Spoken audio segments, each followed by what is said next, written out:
Bobby and I were born on the same day, exactly 30 years apart. Libras. While the astrology checks out, 3 decades is a pretty wide chasm between any two people, whether they share a birthday or not. In the 30 years that preceded me, Bob had become a countercultural icon. I was a child of the 1980s. I come from a world of structural thinking, the concept, the theorizing, the reassessing, the perfecting. Bob learned early on that spirit, heart, soul, curiosity, and fearlessness was the path to glory. We both found success with each of our templates, and then we found each other.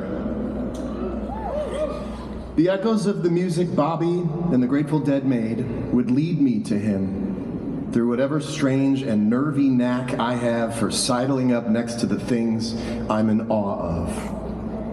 What would follow would become the adventure of a lifetime for me. It's hard to find the words to describe the relationship Bob and I had. We never really went looking for them. We didn't need to. We stood side by side together in the music. That's where those 30 years would melt away, and that Libra balance would kick in, and we'd become comrades, sometimes brothers, even if only by one shared parent. We were unlikely partners, and that was part of our magic. Over the course of a decade, we came to trust each other. He taught me, among many other things, to trust in the moment, and I'd like to think I taught him a little bit to rely on a plan. Not as a substitute for the divine moments, but as a way to lure them in a little closer. I guess maybe what I was really doing was showing him he could rely on me. Bob took a chance on me.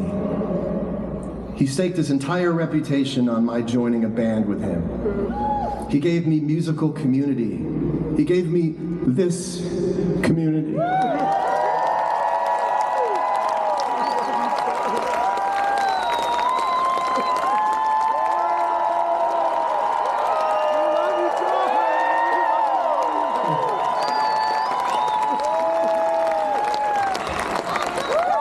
I got to know his incredible family, Natasha, Monet, and Chloe, whom I now consider my dear friends for life. He lent me his songbook. He invited me into the worlds he'd constructed, and he taught me what the songs meant and what it meant to perform them. And in return, I gave him everything I had, night after night, year after year. Oh yeah, you did! The honor of getting the opportunity to express my heart and soul and take flight over those magical compositions has never been lost on me. It's also never been lost on me that there is very little difference between myself and anyone else who loves this music. In so many ways, our experiences have been the same. So I'd like to say a few words to Deadheads everywhere. The excitement you felt when you were boarding a plane or packing up the car to travel miles to see the shows was the same excitement I felt about flying to the next city, working out the set list in a group chat, meeting up with the band on stage for sound check, and getting ready for that magical moment when we take the stage and discover whatever was in store for us that night.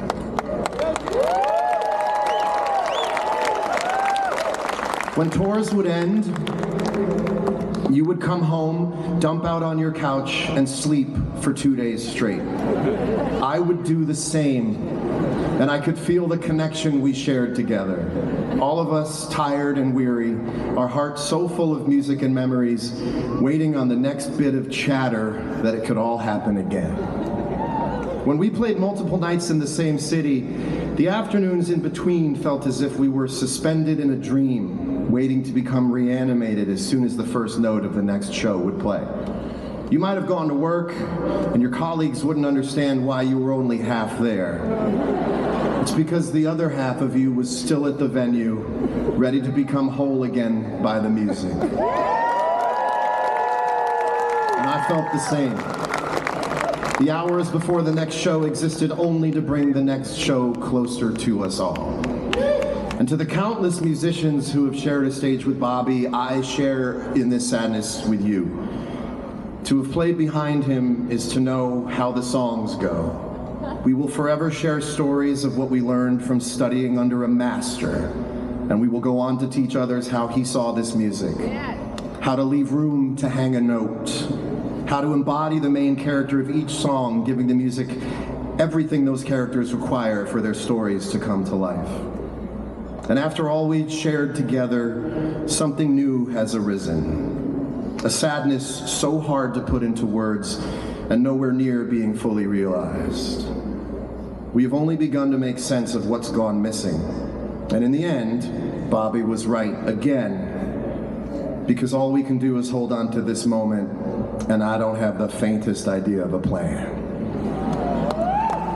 I know right now it's easy to feel as if time is speeding up and taking so much from us all, but I would remind you, as I have tried to remind myself this past week, of just how many nights we all lived so fully in each second, hanging on to every word of Bobby's, following the music around twists and turns, through forests and over majestic vistas, taking in the magnificent interviews and wondering how we all got so lucky to have been found by this music and invited into this dream together.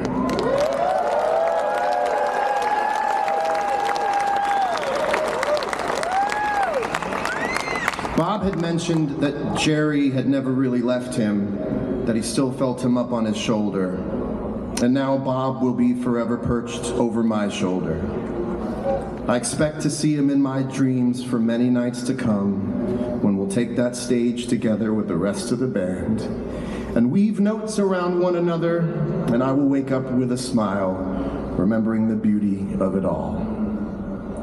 There are a lot of Grateful Dead lyrics that give comfort at a time like this, but the line I find myself thinking about the most is from a Leon Russell song called A Song for You.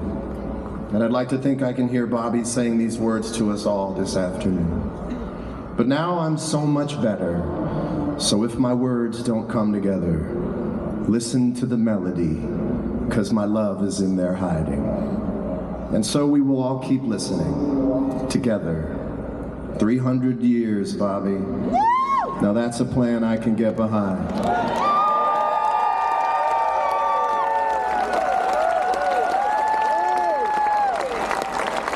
So here's something I know would make Bobby go, "Ugh."